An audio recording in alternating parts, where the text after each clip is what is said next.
Eh, bueno, buenos días nuevamente. Vamos a continuar con el último tema del programa, que es el impuesto al valor agregado y otros impuestos al... En el grupo de filminas que viene a continuación, vamos a ver la justificación que presentó el Ministerio de Hacienda a la Asamblea Legislativa cuando propuso pasar del impuesto general sobre las ventas, que rigió desde el año 82 hasta el año 2018, al impuesto al valor agregado.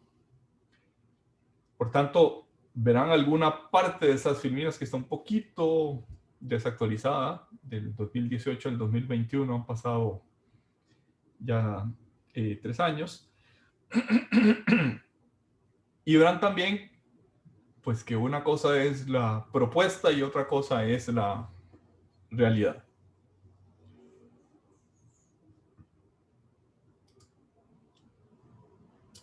Bueno, esta primera filmina no es de esa presentación, sino que es una introductoria preparada por mí. Entonces, ¿qué es el impuesto al valor agregado o impuesto al valor añadido, como le dicen en otros países? En primer lugar, es un impuesto indirecto porque no cae sobre manifestaciones directas de capacidad económica, a saber, renta y propiedad, sino sobre una manifestación indirecta de capacidad económica, a saber, el consumo. Por eso se dice que es un impuesto indirecto. Lo soporta el consumidor, es un impuesto al consumo que soporta el consumidor, valga la redundancia, aunque son los empresarios y los profesionales los contribuyentes. Si me permiten el juego de palabras, el contribuyente no es el que contribuye,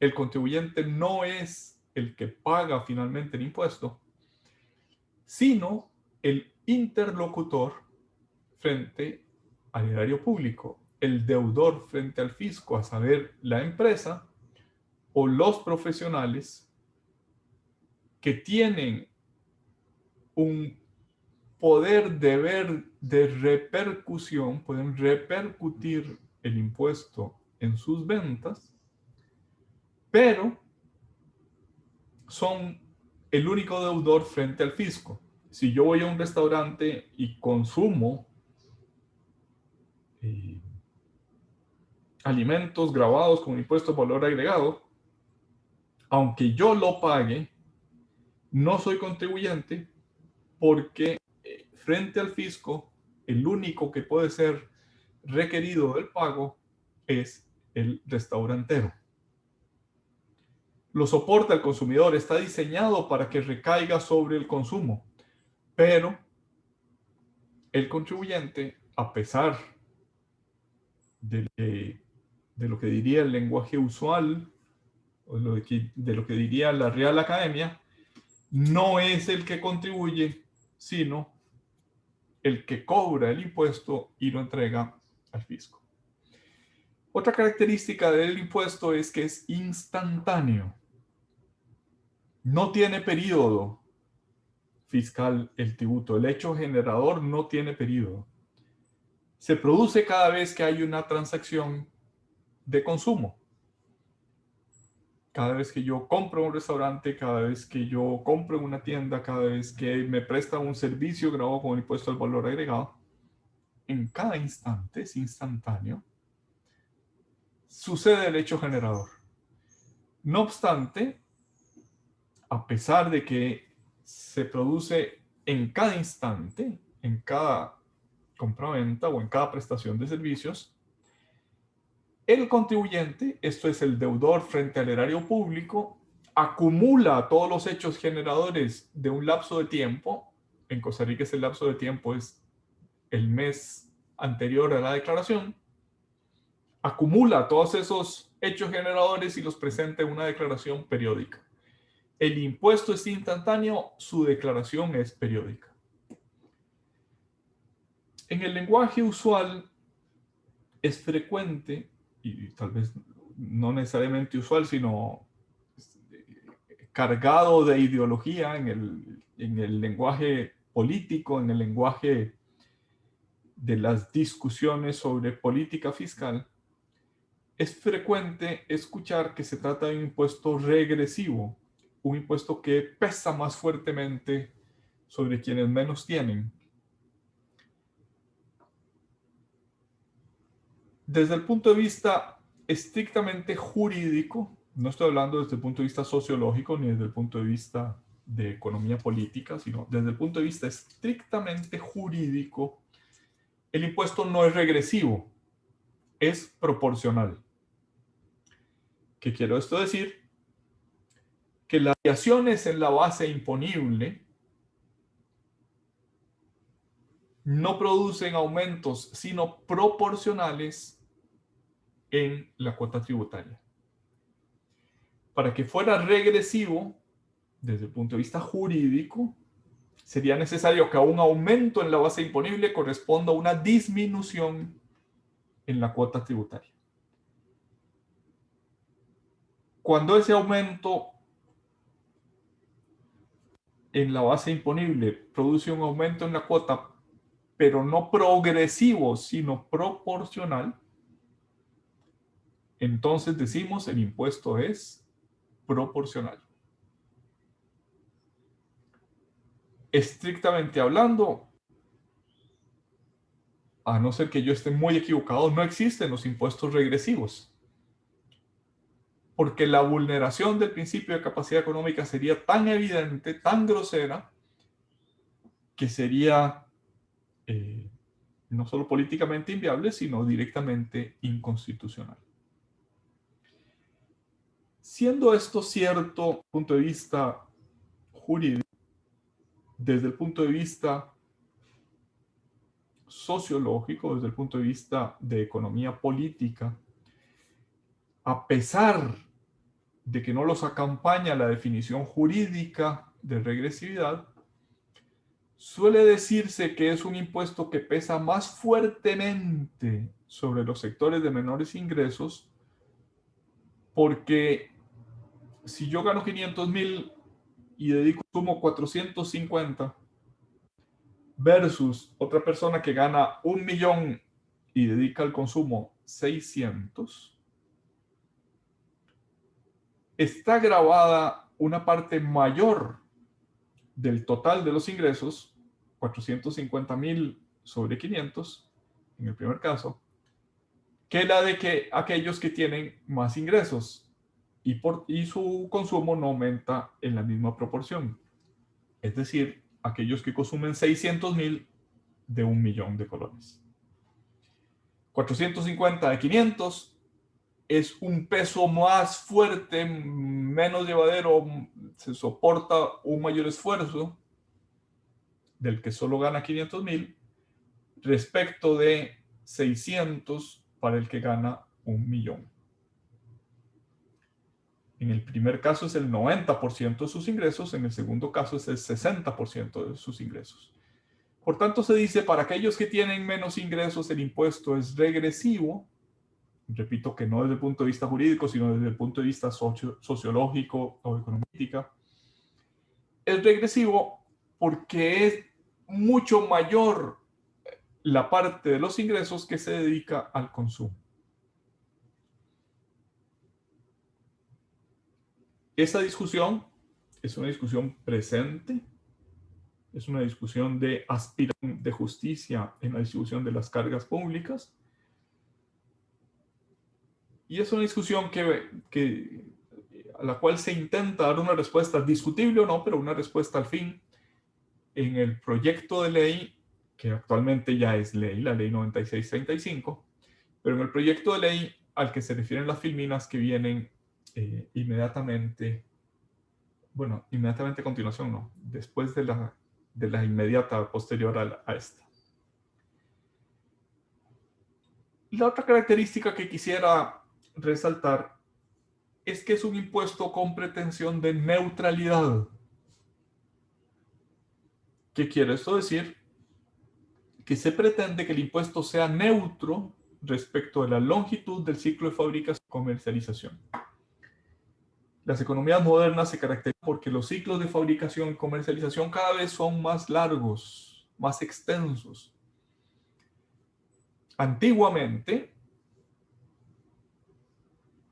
yo quizás era el dueño del terreno, era el dueño de la plantación, producía el café, molía el café, beneficiaba el café, empacaba el café y vendía el café. Es decir, todo el ciclo de fabricación y comercialización estaba concentrado en el cafetalero. O a lo más, una segunda etapa que es que el mayorista le vendía al minorista y el minorista al consumidor. Las economías modernas se caracterizan porque cabalmente los ciclos de fabricación y comercialización se han ido especializando. El que interviene se especializa en una sola parte, en una sola etapa de ese ciclo de fabricación y comercialización. Y por tanto, el dueño de la tierra se la arrienda al cafetalero, al agricultor. El agricultor le vende el fruto de su trabajo al beneficiador, el beneficiador al tostador, el tostador al mayorista de café, el mayorista de café se lo vende al supermercado y el supermercado al consumidor. Cada uno se especializa en una parte, en una etapa del ciclo de fabricación y comercialización. Y cuando decimos que pretende ser neutro, el impuesto al valor agregado, queremos decir que es neutro respecto de la longitud del ciclo. Es decir, mientras que antiguamente los impuestos de ventas producían un efecto en cascada, si había muchas etapas a cobrar en cada etapa, se iba incorporando al precio y por tanto se iba haciendo una especie de efecto campana, cada vez era más grande la base imponible. El impuesto al valor agregado pretende ser neutro respecto de la longitud del ciclo de fabricación y comercialización. Y por esa misma característica pretende ser neutro respecto a decisiones de consumo.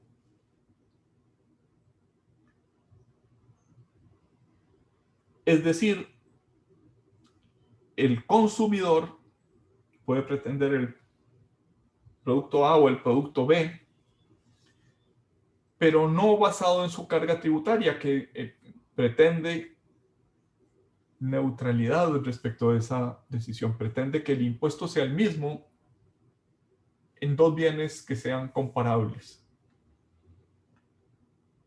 Dicho en otras cosas, no es que pretende igualar todos los precios, no es que pretende igualar todas las decisiones de consumo, sino que pretende que lo tributario no afecte esas decisiones de consumo.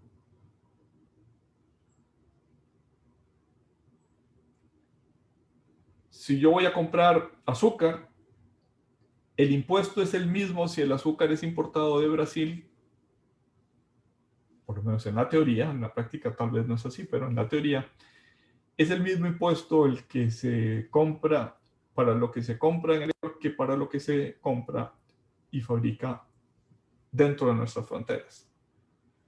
Es el mismo impuesto si compro azúcar de remolacha que azúcar de caña de azúcar. Es decir, las decisiones de consumo son decisiones que se toman sin consideraciones del impuesto al valor agregado, porque el impuesto pretende ser neutro, pretende ser igual, pretende ser el mismo para todas las opciones que tiene el consumidor. ¿Cómo se consigue esa neutralidad? Se consigue principalmente a través de dos mecanismos. El primero es un poder deber de traslación. Respecto a la longitud del ciclo, el contribuyente, la empresa o el profesional o el que presta los servicios, no solo tiene la potestad de cobrar el impuesto que le debe al fisco o que le deberá al fisco, no solo tiene la obligación de pagar esa suma de dinero en concepto de tributo al fisco, sino que tiene el poder de trasladarlo a quien le compra. Tiene el poder de cobrarlo a quien requiere sus servicios o a quien le compra sus bienes a ese contribuyente. Y esa potestad, ese poder, al mismo tiempo es un poder deber, es decir, es una potestad de uso obligatorio. No puede dejar de ejercerse. Es una obligación de la Universal cuando me vende una vajilla cobrarme el impuesto. No solo puede, sino que debe cobrarme el tributo que le entregará al fisco. La neutralidad se basa pues en dos mecanismos. El primero es este poder deber de traslación y el segundo es el mecanismo de créditos y débitos. La Universal pagó en la importación de esa vajilla, supongamos que la trajo de China, al importarla al territorio costarricense, pagó el impuesto al valor agregado en la aduana. Y cuando me vende a mí esa vajilla, cobra el impuesto al valor agregado. Lógicamente, la Universal es un negocio que pretende ser rentable, que pretende tener utilidades. Por tanto, en la mayoría de los casos, idealmente en la totalidad, pero al menos en la mayoría de los casos, sus costos, el costo que le costó traer esa vajilla al país, es menos que el precio al que me la vendió a mí. Le costó 100 y me la vende, por decir algo, en 150. Sobre su costo, sobre 100, pagó el 13% de impuestos. Pagó 13 colones de impuestos.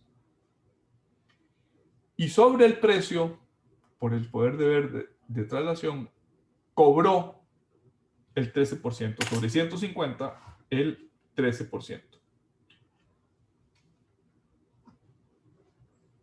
Por tanto, pagó 13 colones de impuesto en la importación y cobró 18,5 colones en la venta. En ambos casos es el 13%, 13% sobre 100 y 13% sobre 150. Pero esos 18 colones y medio que me cobró respecto de los 13 que pagó, se compensan. Hay un mecanismo de créditos y débitos por el cual la Universal tiene crédito por el impuesto que pagó en la aduana y tiene débito por el impuesto que cobró al contribuyente. De tal manera que si en ese mes, en ese periodo mensual de declaración, solo hubiera tenido esa operación, su declaración debe tener en los débitos 18 colones y medio y en los créditos 13 colones. Y por tanto, solamente 19 colones y medio. Y por tanto, solamente debe pagarle al fisco como consecuencia de esa declaración la diferencia, 6 colones con 50 céntimos. Con esto, dándole créditos y débitos a cada uno de los intervinientes en la cadena de fabricación y comercialización, se pretende que haya neutralidad respecto de la longitud del ciclo de fabricación y comercialización. Dicho en otras palabras, el impuesto no afecta la longitud del ciclo. Sí, José Pablo, que vi que levantaste la mano. Sí, profe, vieras que no me queda claro eso de créditos y débitos, y la diferencia, no le capto mucho.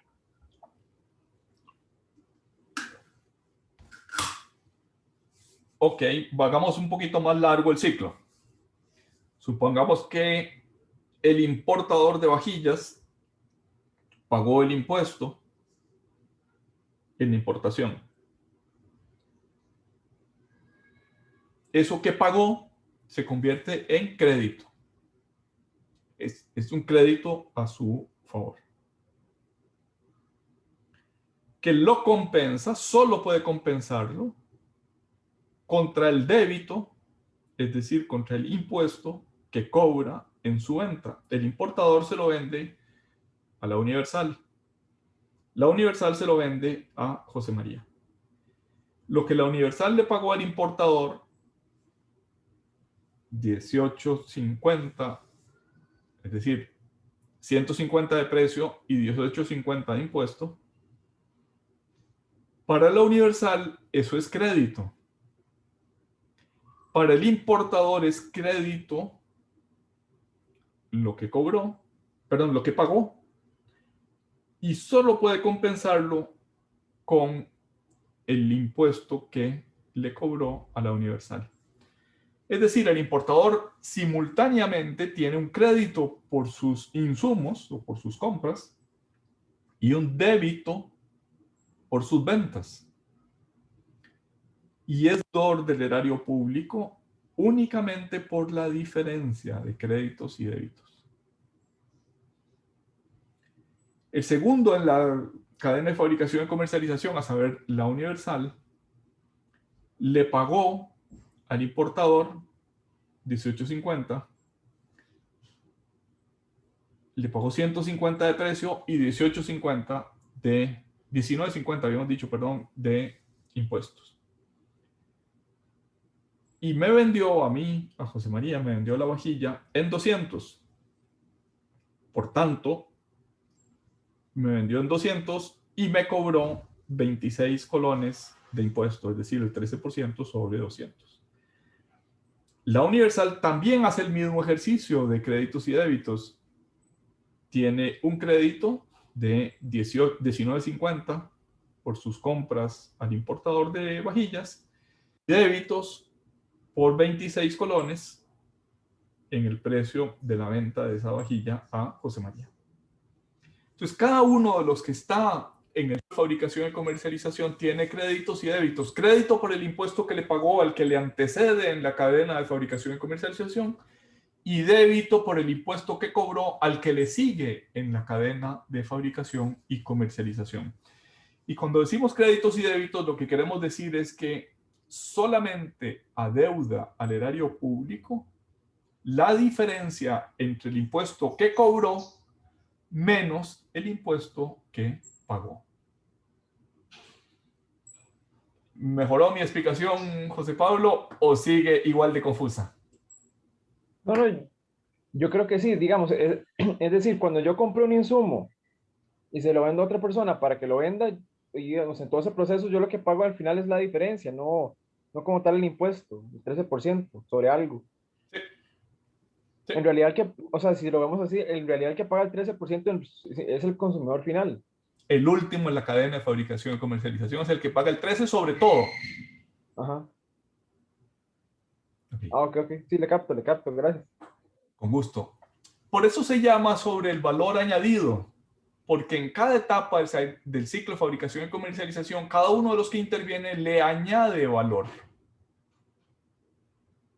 Y con ese mecanismo de créditos y débitos se pretende que el impuesto solo recaiga sobre el añadido de valor en cada etapa de fabricación y comercialización. No recae sobre la totalidad del precio, recae sobre lo que se añadió de valor. Pablo dice que yo tampoco, no sé si con la explicación mejoró. Sí, sí mejoró, profe. Creo Ah, que bueno. ahora sí. Sí, entonces, sí, es para, básicamente, como decía el compañero José Pablo, que al final no se paga, que no es como que todos en la cadena pagan el 13, sino que pagan, digo, un monto mucho más pequeño, que es esa diferencia. Sí, cada uno paga solo la diferencia. Gracias, profe. Con gusto. Por tanto, el poder deber de traslación finalmente convierte este impuesto en un impuesto al consumo. Un impuesto que paga el último de la cadena de fabricación y comercialización, quien solamente tiene que pagar el impuesto.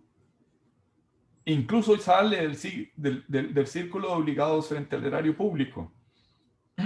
El consumidor no presenta declaraciones, solamente pagó el tributo, solamente recayó sobre su acto de consumo la suma de los impuestos que se produjo en la suma de valores añadidos de la cadena de fabricación y comercialización. Bien, esta filmina ya es del Ministerio de Hacienda en la justificación del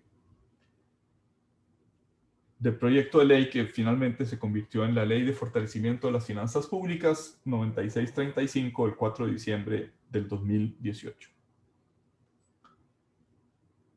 Desde el 82, Costa Rica tenía un impuesto de ventas, incluso desde antes, desde 1967 había un antecedente también llamado impuesto de ventas. A diferencia del impuesto de ventas, perdón, hago una pausa, le pongo un asterisco, nuestro viejo impuesto de ventas se definía a sí mismo, en el artículo 1, como un impuesto sobre el valor agregado, sobre el valor añadido. Era un impuesto de ventas que decía de sí mismo, soy un impuesto al valor agregado. El Ministerio de Hacienda dijo, ¿por qué pasar de ese viejo impuesto de ventas que decía de sí mismo que era un impuesto al valor agregado a un verdadero, a un completo impuesto al valor agregado? Lo decía por varias razones y la primera de ellas es que el viejo impuesto de ventas gravaba la totalidad de las compraventas, pero solo algunos servicios taxativamente enumerados en el artículo 1 de la ley del impuesto agregado. No gravaba todos los servicios. Todas las ventas sí, salvo las exentas, salvo algunas excepciones, pero no todos los servicios, sino aquellos taxativamente listados en el artículo 1 de la vieja ley del impuesto general sobre las ventas.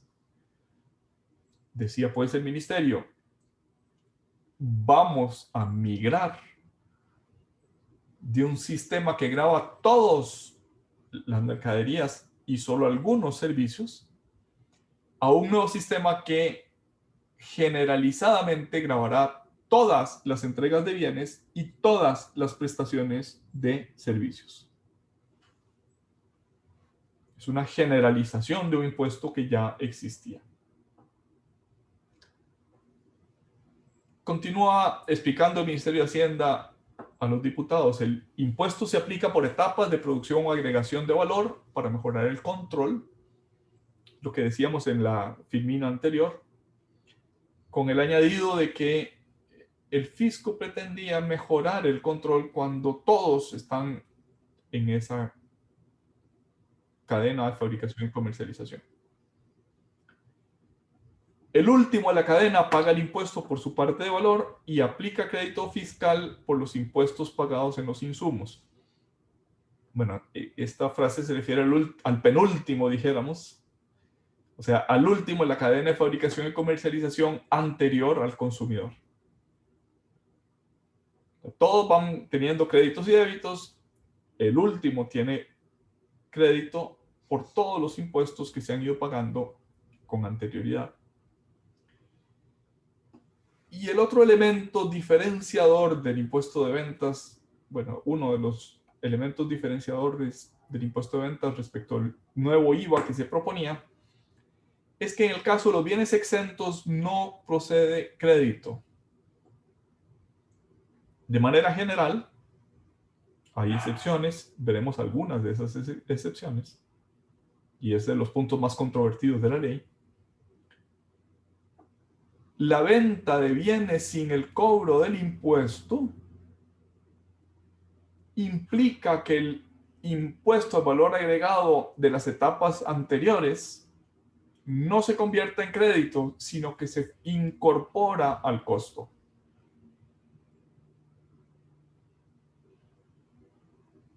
Repito, no es crédito lo pagado en las etapas anteriores si yo vendo bienes exentos, sino que se incorpora al precio, al costo del bien, al siguiente en la etapa de fabricación y comercialización.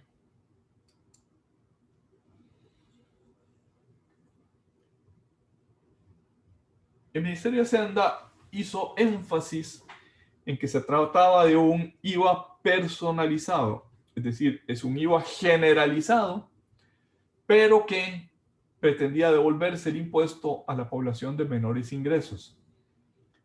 Esto es aquella afirmación de que el impuesto es regresivo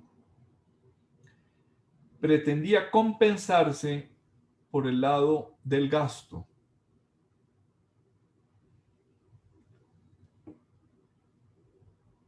A la población de menores ingresos se les devuelve el impuesto mediante una transferencia, mediante un subsidio. Y por otra parte, el consumo más básico, el consumo más elemental, el consumo que está en la canasta básica, no paga el impuesto. Está exenta en la canasta básica del impuesto al valor agregado.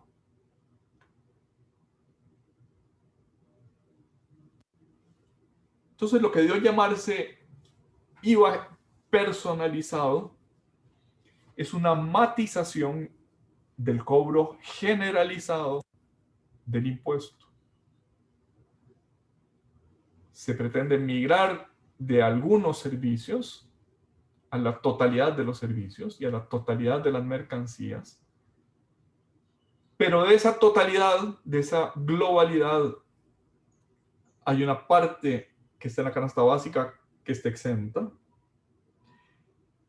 Y además, a la población de menos ingresos se le da un subsidio por el impuesto. Con eso se consigue que la población de mayores ingresos no se beneficie de las exoneraciones que no se diseñan para ese grupo de personas. Un ejemplo de lo que quería decir el ministerio es el siguiente. Probablemente deba formar parte de la canasta básica exenta del impuesto al valor agregado el arroz. ¿Por qué? Porque forma parte de la dieta de los costarricenses el gallo pinto. Y por tanto, el arroz, el insumo necesario para el gallo pinto, uno de los insumos necesarios para el gallo pinto, deba estar exento por estar en la canasta básica del impuesto al valor agregado. Sin embargo, al meter el arroz en la canasta básica y no cobrar impuestos sobre el arroz, también beneficio no solo al que come gallo pinto, sino al que tiene más poder económico y puede comer paella o puede comer risotto. En ambos casos estamos hablando de arroz. Y es muy difícil separar el arroz del gallo pinto del arroz, del risotto o de la paella. Siendo que los segundos pues suelen consumirlo personas con mayores ingresos, no quienes están, para quienes se diseña la canasta básica. Por tanto, dicen los teóricos de este IVA personalizado, debe haber la menor cantidad posible de exenciones en la canasta básica, solo aquellas que realmente sean muy básicas. Y como a pesar de ello, siempre los que tienen menos ingresos dedicarán una mayor parte de sus ingresos al consumo, por esa razón se justifica que el impuesto al consumo produzca ingresos que puedan revertirse a la población mediante subsidios. Y la propuesta del gobierno fue que, aunque el impuesto se cobre de forma generalizada con un mínimo de exenciones o de excepciones, a los primeros 4 deciles medidos por ingresos de la población se divide en 10 partes. El decil 1 son los que, la décima parte de la población medida por ingresos, el decil 2 el segundo 20% y así sucesivamente. Se pretende que en los primeros 4 deciles se les devuelva el impuesto por medio de un mecanismo electrónico de pago. el 40% de los hogares con menores ingresos no se vería afectado con el impuesto al valor agregado, de acuerdo con este mecanismo que proponía el Ministerio de Hacienda. Señalaba el Ministerio estas ventajas del IVA personalizado. Reduce al mínimo los errores de exclusión o inclusión, lo que les comentaba del risotto o la paella versus el gallo pinto. Sin duda habrá errores, pero se reducen al mínimo. Reduce la pobreza medida por ingresos. A ese 40% de la población con menos ingresos se les daría un subsidio proveniente del propio impuesto al valor agregado. Se saca del mecanismo de compensatorio, es decir, de créditos y débitos, las exoneraciones, lo cual cierra portillos a la evasión. Como el mecanismo electrónico de pago para los subsidios sería el que se utilizaría, el que se propuso, este mecanismo electrónico de pago, se fomenta la bancarización y la formalización de las transacciones. Se considera que es beneficioso para el país el que aún los sectores de menores ingresos estén en la banca formal, tengan al menos una tarjeta de débito, una cuenta bancaria y una tarjeta de débito a la cual se le pueda hacer esas transferencias, esos subsidios. Elimina el aumento de costos en el caso de créditos por productos exentos. Contribuye con estabilidad de precios y competitividad de las empresas. Y permitiría una devolución mayor en el primer decil, un promedio en los deciles 2 y 3, y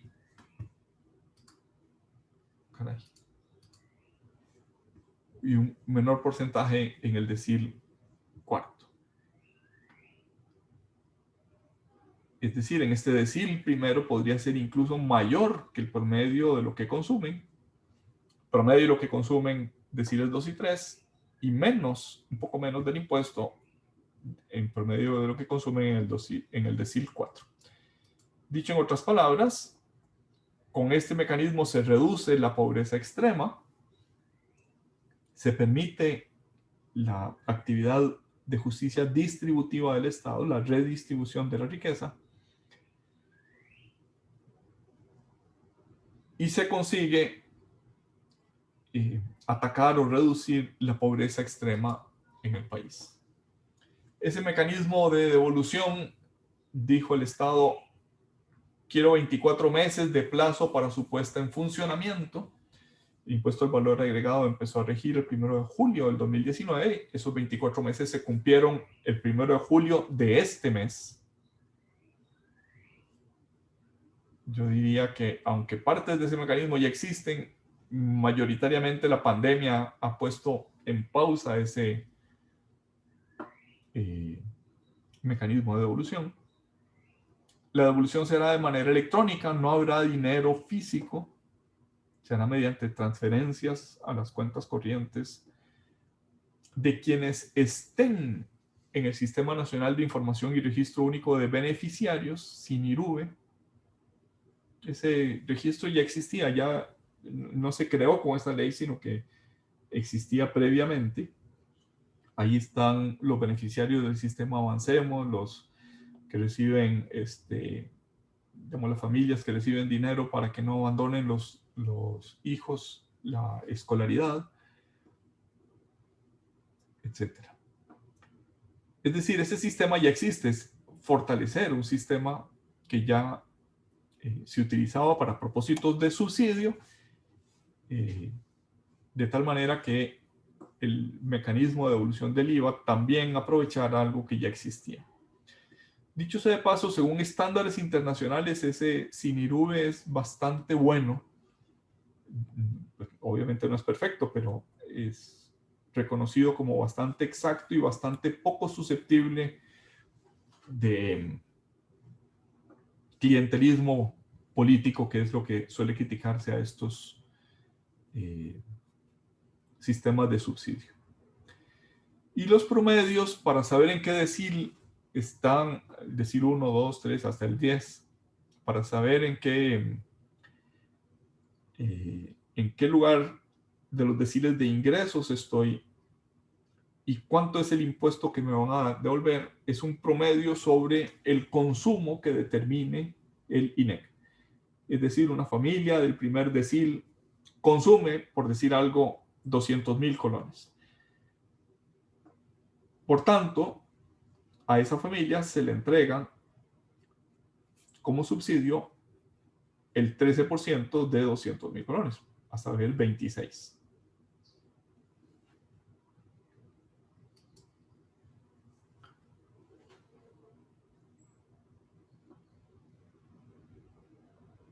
Con esta medida, decía el Ministerio de Hacienda, una persona por debajo de la línea de pobreza y una persona con mayores ingresos, aquellos que están en el primer decil y aquellos que están en el 10º decil, ambos pagan la misma tarifa por comprar una prenda de vestir, por ejemplo, una camisa. Ambos pagan el 13%. Con el IVA personalizado se focaliza el impuesto en el sentido de que hay pocos bienes, pero hay algunos bienes que están en la canasta básica, que son los consumos del sector de menores ingresos, de los primeros deciles de ingresos, que estarían exentos. Pero al mismo tiempo, el subsidio solo se da a la población de los primeros deciles, a la población de menores recursos. Actualmente todos estamos exonerados, decía el Ministerio de Hacienda en el 18, por comprar pasta o por comprar arroz o por comprar huevos. Pues bien, lo más básico debe seguir exento, pero la canasta básica no puede ser tal que abarque una parte sustancial de los consumos generalizados de la población. En compensación de que esta canasta de básica será realmente básica, será muy estricta, en compensación y para aumentar la progresividad del impuesto, se le dan subsidios, donaciones estatales a la población de menos ingresos. Entonces, a la pregunta de si el impuesto es regresivo o no es regresivo, debemos responder desde el punto de vista jurídico que no es regresivo sino proporcional. Y desde el punto de vista sociológico o socioeconómico o de economía política, podemos añadir que si bien pesa más fuertemente sobre quienes tienen menos ingresos, esto es, quienes tienen menos ingresos dedican una proporción mayor de sus ingresos al consumo, menor al ahorro, menor al ocio, menor a lo que no sea consumo. Pesa más fuertemente, decíamos, sobre quienes tienen menos ingresos. Eso se compensa por el lado del gasto con los subsidios y por el lado de una canasta básica exenta a la que sí se concede crédito. Recuerden que el crédito solo se concede en general para bienes grabados. Esa canasta básica sí se le concede crédito a los productores de esa canasta básica. O sea, el IVA introduce una cantidad mínima de exoneraciones, solo aquellas que no era viable dejar de exonerar, insumos agropecuarios, insumos de pesca, insumos tales como el trigo, el sorgo, frijol de soya, etc. La palma aceitera en fruta o en almendra. Son insumos agropecuarios básicos. Por ejemplo, el frijol de soya es lo que se utiliza, no es apto para el consumo humano, pero la proteína de soya se utiliza para producir carne en el ganado vacuno. Se exonera la venta e importación de pocos productos, por ejemplo, las sillas de ruedas, el equipo ortopédico, las prótesis, los equipos usados por personas con problemas auditivos, los equipos para programas de rehabilitación o educación especial, los servicios de apoyo para personas con discapacidad. O sea, se exonera el mínimo posible. Hay una canasta básica de bienes y servicios personal y familiar. Por ejemplo, está en la propuesta inicial del Ministerio de Hacienda, estaba exonerada la educación privada. En lo que finalmente se aprobó una tarifa diferenciada menor. La educación privada está sometida a impuestos, pero con una tarifa preferencial. Se eximió el consumo de agua por debajo de los 30 metros cúbicos de consumo mensual. 30 metros de consumo mensual es el consumo promedio de una familia de 4 personas. En una casa que no tenga fugas, evidentemente.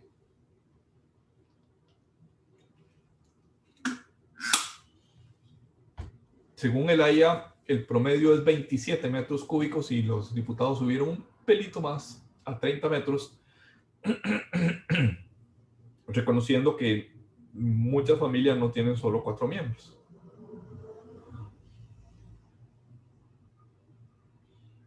Por la misma razón, la electricidad por debajo de 200 kilowatts hora por mes está exenta. El alquiler mensual por debajo de un salario base, que en el 2018 era de 403.400 colones, ahora un salario base va por 460.200, me parece. Las hortalizas leguminosas, arroz, pan, leche, tortillas, entre otros.